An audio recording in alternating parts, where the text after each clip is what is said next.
Sa pagpapatuloy po ng ating seryeng Panata Ko, Pangako ng Bawat Pilipino, matutunghay natin ang kwento ng isang lalaking laging takaw tingin.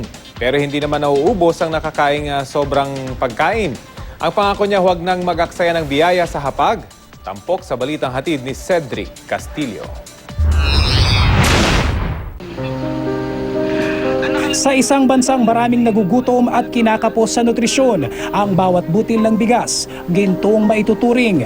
Pero si Lindley laging napapasubo sa takaw tingin at madalas di alintana ang nasasayang niyang pagkain. So, kuha ko ng food, ito mukha itong masarap o mukha itong interesting. So, kukuha lang ako. At the end of the meal, hindi ko din siya mauubos. Feeling ko psychological reasons din na ayoko siyang ubusin dahil nasanay na ako, naging habit na siya.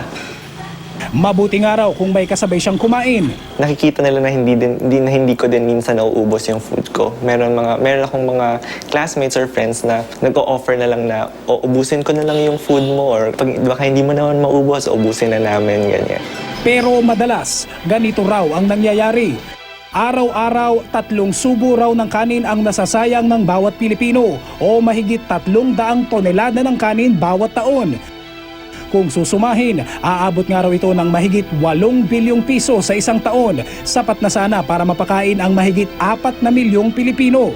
May nakita ko na isang poster na sinasabi na ang mga Pilipino, hindi nila nauubos ang pagkain nila. Nakakaiwan sila ng 2 tablespoons of food every day. So paano pa kaya sa akin na sana yung tablespoon ng food na yun magamit para makakain pa yung milyong mga Pilipino na hindi nakakakain o hindi sapat yung pagkain.